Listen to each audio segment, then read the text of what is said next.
اور ان میں مولانا فضل الرحمان کی پارٹی کا حال تو یہ ہے کہ ان کے نمایاں ترین لوگ، اہم ترین لوگ، سیکنڈ موسٹ امپورٹنٹ پرسن بس مولانا شیرانی، اور تھرڈ موسٹ امپورٹنٹ پرسن بس حافظ حسین احمد، اور شجاع الملک بھی اور دوسرے لوگ بھی، گل نصیب وغیرہ بھی، یہ اہم لوگ تھے۔ ان میں سے ایک صاحب پختونخوا کے صدر رہے ہیں، ارکان اسمبلی تھے، سینیٹر تھے، یہ انہیں چھوڑ کے جا رہے ہیں، اور شکست وہ مدرسے کے طالب علم لے کے آئے تھے، ان بیچاروں کو یہ معلوم نہیں تھا بابلپور میں کہ وہ کس لیے آئے ہیں، بس مدرسے میں گئے انہیں لے آئے، ایک تفریح ہے ان کے لیے کہ آج کے دن پڑھائی نہیں ہوگی۔ تو جمہوریت کوئی بھی نہیں چاہتا۔ اگر آپ پوچھتے ہیں کہ کیا پی ڈی ایم جمہوریت چاہتی ہے، اس سوال کا جواب یہ ہے پی ڈی ایم بھی نہیں چاہتی، باقی بھی نہیں چاہتے۔ پی ٹی آئی میں ٹکٹ کس نے دیے ہیں، اور پی ٹی آئی میں وزارتیں کون دیتا ہے، اور عہدیداروں کا انتخاب کون کرتا ہے، نامزد کون کرتا ہے، انتخاب کہاں ہوتا ہے؟ وہ ایک الیکشن ہوا تھا پی ٹی آئی میں، تو وہ کیسا الیکشن تھا؟ تباہ کن۔ اس پہ جو جسٹس وجی الدین نے رپورٹ دی تھی۔ دیکھیے، جمہوریت کا بنیادی ادارہ ایک جمہوری سیاسی جماعتیں ہیں، ایک نہیں، جمہوری سیاسی جماعتیں ہیں، پارلیمنٹ اس کے اندر سے پیدا ہوتی، جمہوریت کوئی نہیں چاہتا۔ بالکل ٹھیک ہے ہارون صاحب۔ مریم نواز نے بہاولپور میں بھی یہ دعویٰ کیا ہے کہ جس دن پی ڈی ایم نے استعفے دے دیے اس دن حکومت کا خاتمہ ہو جائے گا۔ اگر بات ایسی ہی ہے، اتنی سنجیدہ ہو سکتی ہے، تو پی ڈی ایم استعفے دے کیوں نہیں رہی ہے؟ نہ نو میں تیل ہوگا، نہ رادھا ناچے گی۔ بھائی استعفے اگر وہ دے سکتے تو دے چکے ہوتے، اور یہ بات ٹھیک ہے کہ اس سے بڑا کرائسس پیدا ہو جاتا۔ یہ حکومت کا کہنا یہ ہے کہ وہ کرا دے گی، عمران خان صاحب کا کہنا ہے ضمنی الیکشن کرا دے۔ ضمنی الیکشن آسان نہیں ہوں گے، ممکن ہے، آسان نہیں ہے، لیکن ہم آہنگی نہیں ہے۔ وہ جو اقبال نے کہا تھا افغانستان کے بارے میں، کوہستان کی 1000 پارہ مسلمانی، تو بھائی خود پارٹیوں کے اندر تقسیم ہے۔ اور جب پیپلز پارٹی کے بارے میں تو میں وثوق سے کہہ سکتا ہوں کہ اس کا ایک بھی ایم این اے، ایک بھی ایم پی مستعفی ہونے کے لیے تیار نہیں ہے۔ اسی سے انہوں نے فیصلہ کیا کہ وہ مستعفی نہیں ہوں گے۔ بالکل صحیح۔ تو ایک اور جو ہے نا، مطلب پہلے مولانا فضل الرحمان کی غیر حاضری پہ بہت باتیں ہو رہی تھی، اب آپ نے دیکھا کہ پیپلز پارٹی کے چیئرمین بلاول بھٹو نے بہاولپور ریلی میں شرکت نہیں کی، تو کیا یہ اشارے اب کھل کے سامنے آ گئے ہیں؟ پیپلز پارٹی پی ڈی ایم سے اپنی راہیں جدا کر رہی ہے، اور عنقریب اس کا کوئی اعلان بھی ہوتا آپ سمجھتے ہیں کہ سامنے آئے گا؟ جدا کر رہی ہے کہ کیا مطلب ہے؟ جدا کر چکی ہے، یعنی وہ رہے گی تو وہ پی ڈی ایم میں ہی، اس لیے کہ بھرم تو اسی سے رہے گا، اور سودے بازی کی جو ہے وہ صلاحیت بھی اسی میں ہوگی نا، بارگیننگ پوزیشن اسی سے بہتر ہوگی۔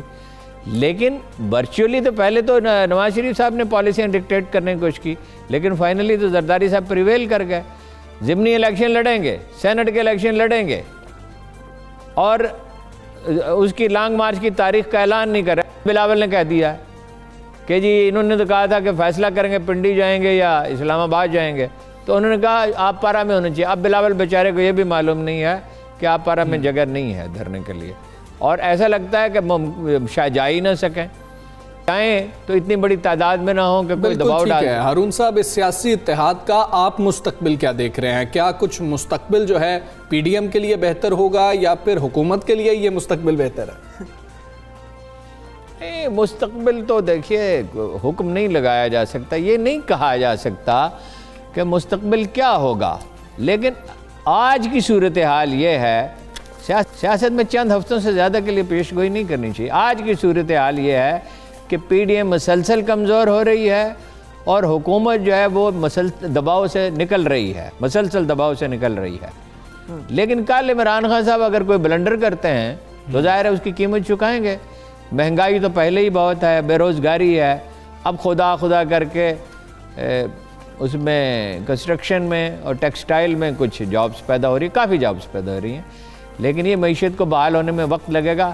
ایک بات آپ میری لکھ لیجئے، ہے میرا اندازہ ہی، جب تک عمران خان صاحب اقتدار میں ہیں نہ تو معیشت پوری طرح بحال ہوگی، اس لیے کہ وہ خوف بہت پیدا کرتے ہیں، اور خوف میں معیشت کبھی پنپتی نہیں ہے، اور نہ میڈیا جو ہے وہ پنپ سکے گا، اس لیے کہ میڈیا سے جبلی طور پر انہیں ایک طرح کی نفرت ہے، یا گریز ہے کہہ لیجئے، اگر نفرت سخت لفظ ہے تو، حالانکہ میڈیا سے ہی انہوں نے فیض پایا ہے، اور اسی نے میڈیا کی وجہ ہی سے وہ دیکھو اتنی اگر کوریج انہیں نہ دیتا میڈیا ان کی اپنی شخصی صلاحیتوں کو بھی دخل ہے, خوبیوں کو بھی, کنٹریبیوشن کو بھی دخل ہے, لیکن میڈیا کی وجہ سے ہوا. تو عمران خان صاحب میں بلنڈر کرنے کی بڑی صلاحیت ہے, اور اس کے نتیجے میں پی ڈی ایم تو شاید نہ آئے. نواز شریف صاحب تو کہہ رہے ہیں کہ بھائی مولانا فضل الرحمان وزیر اعظم بن جائیں یا وہ بن جائیں, لیکن اصل بڑی خبر تو یہ ہے کہ نواز شریف صاحب نے ویزا کے لیے اپلائی کر دیا ہے. اچھا, بزنس ویزا کے لیے, انویسٹمنٹ ویزا کے لیے, اور اگست کے پہلے ہفتے میں کیا ہے, لیٹ سے لیٹ بھی, کیونکہ 6 ماہ پہلے اپلائی کرنا پڑتا ہے ویزا کی مدت ختم ہونے سے. تو 16 فیبرری کو وہ اپنا پاسپورٹ کی مدت 16 فیبرری کو ختم ہو رہا ہے. تو اس سے ظاہر ہوتا ہے کہ وہ پاکستان آنے کا کوئی ارادہ نہیں رکھتے, اور یہ بھی ممکن ہے کہ کبھی محترمہ بھی تشریف لے جائیں وہاں پہ, اور میرا خیال ہے کہ اس کے بعد کبھی وہ پاکستان میں خان اور گیہوں کے کھیتوں کا نظارہ. بالکل ٹھیک ہے. ہارون رشید صاحب بہت شکریہ آپ کا. صبح سویرے پاکستان سے آپ بات کر رہے تھے اور آپ یہ بھی بتا رہے تھے کہ ویزا کے لیے اپلائی کرتی ہے اور ویزا مل بھی جائے گا. یہ تمام صورتحال وہ ہے جو اس لیے افسوسناک ہے کہ عوام کی جہاں پہ بات کی جائے نا, تو عوام کی جو خواہشات ہیں, ان کے جو معاملات ہیں, مسائل ہیں, اس کا حل ہمیں نہ پی ڈی ایم کے جلسوں میں نظر آتا ہے, نہ ہمیں حکومت کے اجلاس میں نظر آتا ہے. اور یہ وہ لمحہ فکریہ ہے جو کہ کسی بھی ملک کے لیے بہت اہم ہونا چاہیے. لیکن چلیں اس وقت اس مسئلے کو چھوڑتے ہوئے ایک اور بہت اہم مسئلے کی طرف چلیں گے جس پہ آج جسے کہنا چاہیے فیصلہ ہونا ہے. بالکل ایسے, اور یہ فیصلہ بڑا امپورٹنٹ ہے. اس لیے کہ پرائیویٹ اسکول ایسوسی ایشن کے لیے بھی, بچوں کے لیے بھی, ماں باپ کے لیے بھی, ماں باپ بھی اب کہہ رہے ہیں اب اسکول کھل جانے چاہیے, بچے جائیں اسکول. تو حمزہ نے آپ کے سامنے سرپرائز تو کھول دیا ہے. تعلیمی ادارے جو ہیں وہ 11 جنوری کو کھولے جائیں گے یا نہیں, بین الصوبائی وزرائے تعلیم اور NCOC کے اجلاس میں فیصلہ آج ہوگا. ہاں, اس سے پہلے وفاقی وزیر تعلیم شفقت محمود نے پرائیویٹ اسکولز سپریم کونسل کے حکام سے مذاکرات بھی کیے تھے. انہوں نے اس موقع پر واضح کیا تھا کہ حکومت نے بچوں, اساتذہ, اسٹاف سب کی صحت کو دیکھنا ہے, اور ہمیشہ سے حکومت یہی بات کرتی چلی آ رہی ہے. وزارت صحت کی بریفنگ پر تعلیمی ادارے کھولنے کا فیصلہ ہوگا. وزیر تعلیم کا کہنا تھا کہ نجی تعلیم اداروں کی ان کی جو مشکلات ہیں ان کا انہیں ادراک ہے, جس کے لیے انہیں پیکج دے رہے ہیں. دوسری طرف پرائیویٹ اسکولز ایسوسی ایشن جو ہے اس کی سپریم کونسل تعلیمی ادارے کھولنے کے فیصلے پر ڈٹ گئی ہے. ان کا کہنا ہے کہ ہم اسکول جو ہے وہ کھولیں. بالکل ایسا ہی ہے, اور چند روز پہلے یہ پریس کانفرنس کی گئی تھی جس میں انہوں نے کہا کہ 11 جنوری کو ہر حال میں ہم نے تعلیمی ادارے SOPs کے مطابق کھولنے ہیں. ہوٹل, ریسٹورانٹس اور بازار کھلے ہیں, لیکن سکول بند ہیں. یہ بات ہمیشہ سے وہ بھی کر رہے ہیں, ہم بھی یہی بات کر رہے ہیں کہ بات تو درست ہے, بچے تو باہر ہیں. بالکل, لیکن اس حوالے سے ہم سب بات چیت کر لیتے ہیں کہ اب ان کا موقف جو ہے وہ کیا ہے, جبکہ آج ایک بہت اہم اجلاس ہونا ہے اور اس حوالے سے فیصلہ کیا جائے گا. سو اس حوالے سے ہم بات چیت کریں گے آل پاکستان پرائیویٹ ایسوسی ایشن کے صدر کاشف مرزا سے. السلام علیکم کاشف مرزا صاحب, گڈ مارننگ. آج جو ہے فیصلہ تو ہوگا, لیکن وفاقی جنوری نے 25 جنوری سے اسکول کھولنے کی ایک تجویز دی ہے. اس تجویز میں آپ لوگ آن بورڈ ہیں, آپ لوگوں کو اعتماد میں لیا گیا ہے, اور آپ متفق ہیں اگر حکومت ایسا کوئی فیصلہ کرتی ہے تو؟ دیکھیں, گورنمنٹ کے کوئی بھی جو اقدامات ہوتے ہیں اسٹیک ہولڈرز کو عموماً روایت نہیں ہے پاکستان جیسے ملکوں کے اندر اعتماد میں لینے کی. یہ بادشاہ قسم کے لوگ ہیں, اور ہمیشہ ان کا جو طرز عمل ہے وہ بادشاہوں جیسا ہوتا ہے. اور یہ واحد ایجوکیشن ایسی فیلڈ ہے جس کے پیچھے انہوں نے ہاتھ دھو کے جو ہے اپنی دشمنی کی انتہا کیا گیا. آپ دیکھیں پورا پاکستان کھلا ہے. اعتماد میں لینے کی تو بڑی دور کی یہ بات ہوتی ہے, فیصلے کرنے کے بعد بھی ہمیں جو ہے وہ اس خاطر ہی نہیں سمجھتے کہ آپ ہمارے ریزرویشن کو سمجھیں, آپ ان چیزوں کو, گراؤنڈ ریئلٹیز کو سمجھیں. ابھی آپ کے سامنے پورے پاکستان میں سب کچھ کھلا ہوا ہے, اور اگر نہیں کھلا تو وہ تعلیمی ادارے ہیں, جبکہ وہی ہمارا بچہ جو ہے وہ آپ دیکھیں اس وقت پارک میں ہے, مال میں ہے, شادی بیاہوں میں ہے, ہر جگہ موجود ہے. تو یا تو آپ کہہ دیں کہ جو بچے ہیں وہ ان کا گھروں سے نکلنا بند ہے, تو یہ اٹ میک سینس. لیکن اگر وہ ہر جگہ موجود ہوگا اور تعلیم سے آپ اس کو دور رکھیں تو یہ کچھ جو ہے وہ یہ واضح کرتا ہے کہ یہ ان کا کوئی ایک ہڈن ایجنڈا ہے جس کے اوپر یہ عمل درآمد کر رہے ہیں, اور وہ ہے سنگل نیشنل کریکولم, جس کی آڑ میں اس کو یہ مسلسل بند رکھیں گے. اب یہ سیشن کو آگے لے جانے کی بات جو کر رہے ہیں ہم اس کو مسترد کر چکے ہیں, لیکن اس کی بیہائنڈ دا وال اس میں اگر آپ دیکھیں وہ یہ ہے, بکس ان کی مارکیٹ میں اویلیبل نہیں ہے. سیشن کی آڑ میں اس کو آگے کریں گے. جب اس کو آگے کریں گے تو پھر جو سپٹمبر میں جب یہ لے کے جائیں گے تو 3 سال بچوں کے ضائع ہو چکے ہوں گے, اور بکس کی تب بھی گارنٹی نہیں کہ مارکیٹ میں اویلیبل ہوگی یا نہیں ہوگی. اور ان حالات میں اس وقت تک ہمارا جو بچہ ہے جس کا جو ڈیمیج ہو چکا ہوگا, یونیسیف یہ کہتا ہے, یونیسکو یہ کہتا ہے کہ اگر ایک بچہ 6 ماہ سے زیادہ آؤٹ آف اسکول ہوگا تو 5 سے 7 سال چاہیے ریکوری میں. اور ہمارے حالت یہ ہے کہ اگر یہ 6 ماہ تو کیا, اب تو عملاً دیکھا جائے لگ بھگ 3 سال ہو جائیں گے سپٹمبر میں سیشن کو. تو پھر تو ہمارا بچہ آلریڈی جو کہ 1.5 کروڑ سے زیادہ وہ بچہ تعلیمی اداروں میں واپس نہیں آیا پچھلے 10 ماہ کے لاک ڈاؤن میں. مزید اگر اس طرح یہ کنٹینیو کریں گے تو پھر تو ہمارے جو بچے ہیں وہ بہت زیادہ تباہی کا شکار ہوں گے.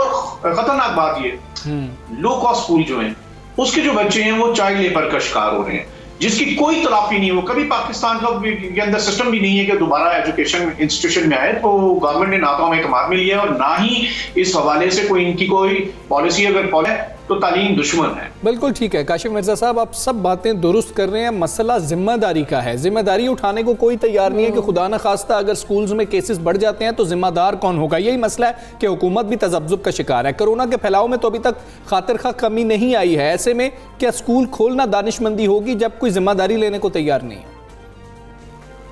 دیکھیں جی, پہلی بات تو میں آپ کو ذرا اس میں اس کے ساتھ اس کوشچن میں دو چیزیں اٹیچ ہیں. فرسٹ ون کہ کرونا یہ پھیلایا گیا ڈیلیبریٹلی اور پھیلایا ہے ہمارے ارباب اختیار نے, چاہے وہ حکومت میں ہے چاہے وہ اپوزیشن کو لیڈ کر رہے ہیں, تمام اس کے ایکولی ذمہ دار ہیں. اور حالت یہ ہے کہ اب بھی یہ باز نہیں آ رہے, اور ابھی بھی آپ دیکھ رہے ہیں چاہے وہ اپوزیشن کی جو ہیں وہ ریلیز ہیں یا جلسے جلوس ہو رہے ہیں, گورنمنٹ کے بھی ہو رہے ہیں, وہ ایسی کوئی چیز نہیں کہ اس میں کسی نے کوئی کمی چھوڑی ہے. اس کے ذمہ دار ہیں ہمارے جتنے پاکستانی بہن بھائی کرونا کا شکار ہو کے اللہ کو پیارے ہوئے ہیں, ان کے یہ قاتل ہیں, ان کے یہ ذمہ دار ہیں. اب اس آڑ میں جب آپ خود تو NCOC کے فیصلے مان نہیں رہے ہو, آپ خود تو کسی چیز کو بھی مان نہیں رہے ہو, اور ہمارے پورے پاکستان کو یرغمال بنایا ہوا کرونا ان لوگوں کی مہربانی سے پھیلایا گیا ہے, تو پہلی بات تو یہ کہ اس کو روکنا چاہیے. جلسہ جلوس پہ پابندی ہو, عمل درآمد ہو, وہ آپ کر نہیں رہے. پوری مارکیٹیں, پورے بازار, پورے شعبہ جات کھول دیے ہوئے. اب ہم ہمارے حوالے سے جو یہ بات کہہ رہے ہیں کہ جناب پہلی بات تو یہ ہمیں یاد ہوگا 15 اگست کو تعلیمی ادارے کھولے اور SOPs کے مطابق کھولے. یہی وجہ کہ پورے پاکستان میں ایک کیس سامنے نہیں آیا جس کے اندر خدا نہ کرے کوئی آپ کو بچوں کے حوالے سے سیوریٹی نظر آئی. دوسری بات, جو کرونا کی سیکنڈ لہر آئی ہے پوری دنیا کے اندر ایک بھی ملک ایسا نہیں ہے جس نے مکمل لاک ڈاؤن تعلیم کے اوپر کیا ہو. اچھا, یہ بتائیے گا کہ اگر حکومت نے مستقبل قریب میں بھی سکول نہ کھلے, جیسے آج فیصلہ ہو گیا اگر کہ سکول نہیں کھل رہے, تو پرائیویٹ سکولز ایسوسی ایشن کا اگلا لائحہ عمل کیا ہوگا, کیا سوچ رہے ہیں آپ؟ دیکھیں, اگر جس طرح ان کی باتوں سے نظر آ رہا ہے, جیسے فیصلے یہ پوچھے بغیر جس طرح بادشاہوں کی طرح کرتے ہیں جو نظر آ رہا ہے, ڈیٹ ایکسٹینڈ کریں گے, وہ جو آر میں جو یہ سنگل نیشنل کریکولم کی آر میں اس کو سپٹمبر تک لے جانا چاہ رہے ہیں, تو یہ انتہائی افسوسناک ہے. تعلیم دشمنی ہے, ہم اس کو مسترد کرتے ہیں, نہ صرف مسترد کرتے ہیں بلکہ ایک اپنے باپ ہونے کا, ایک استاد ہونے کا, اور جو ایک تعلیم سے محبت رکھنے والی کمیونٹی کا جو کردار ہے وہ ہم ادا کریں گے. اور ہم حکومت کو باور کریں گے کہ ان کے جو 25A آرٹیکل ہے اسٹیٹ رسپانسبلٹی, اسٹیٹ کو یہ اپنی ریاستی ذمہ داری دائر کرنی ہے. ہم حکومت کی کبھی چیلنج نہیں کریں گے بلکہ حکومت کو ان کی آئینی اور قانونی ذمہ داریوں کو ادا کرنے کے لیے پابند کریں گے, اور اس کے لیے ایک باپ, ایک استاد ہونے کے ناطے جو ہمارا کردار ادا کرنا ہے وہ ہم کریں گے. اور واضح کر دیں, تعلیمی ادارے انشاءاللہ تعالی اپنی تدریس کا سلسلہ جاری رکھیں گے, اور 11 جنوری سے باقاعدہ طور پہ اسی طرح کلاسز ہوں گی. اور اس کے لیے اگر پکڑ دکڑ کا سلسلہ جاری رکھا گیا, گرفتاریاں کی, FIRs ہوئی, اسکول سیل ہوئے, تو ہم باقاعدہ طور پہ مارچ اپنا جنوری ہی کے اندر انشاءاللہ جو ہے لانگ مارچ کریں گے اور اسلام آباد کی طرف آئیں گے. اور اس وقت تک ہم بیٹھیں گے جب تک اپنے اولادوں کی تعلیم کا 25A آرٹیکل, ہمارے 7 کروڑ بچوں کا مستقبل ہے جو ہم انشاءاللہ ان کا تعلیمی حق لے کے رہیں. بالکل ٹھیک ہے. پیرنٹس کے لیے بتا دیں, ان کا کنسرن کافی زیادہ ہے. سکولز میں کرونا SOPs پر عمل درآمد کے حوالے سے پرائیویٹ سکول ایسوسی ایشن نے کیا لائحہ عمل جو ہے وہ تجویز کیا ہے, اور کیا SOPs جو ہیں خود اپنائے جائیں گے؟ دیکھیں, اس حوالے سے پوری دنیا میں ریسرچ ہوئی ہیں اور بہت واضح طور پہ UNICEF, UNESCO, WHO, world bank اور UNO نے کہا ہے کہ جو کووڈ کا نقصان, اس سے بڑا نقصان بچوں کا تعلیم کا ہوا ہے. لہذا کسی بھی صورت میں تعلیمی ادارے بند نہیں ہونے چاہیے پوری دنیا میں, اور پاکستان میں بالخصوص. کسی قسم کا بچوں کے اوپر کوئی سویر ایسا واقعہ بھی سامنے نہیں آیا. اس حوالے سے ہم نے 15 اگست سے تعلیمی ادارے کھولے, SOPs کے مطابق کھولے, اور اللہ کا شکر ہے کہ کوئی سویر کوئی چیز آپ کو سامنے نظر نہیں آئی. پورے 2 لاکھ سے زیادہ رینڈم ٹیسٹنگ ہوئی ہے, جن میں سے 400 کیسز سامنے آئے. لیکن جو سکول سیکٹر تھا 90 کیسز تھے, جن میں سے 80 جو تھے کیسز 80 وہ تھے پبلک سکول کے, 10 کیسز صرف جو ہے پرائیویٹ سیکٹر کے. تو یہ تو آل پاکستان پرائیویٹ سکول فیڈریشن کی کمٹمنٹ تھی جو ہم نے پوری کی, اور ثابت کیا کہ SOPs کے اوپر آل پاکستان پرائیویٹ سکول فیڈریشن اس کے 2,07,000 سے زیادہ جو تعلیمی ادارے ہیں وہ انہوں نے عمل درآمد کیا ہے, جس کو پرائم منسٹر نے بھی, اسد عمر نے بھی, شفقت محمود سمیت تمام وزراء تعلیم نے ایڈمائر کیا, تسلیم کیا کہ تعلیمی اداروں میں SOPs کا عمل درآمد ہوا ہے.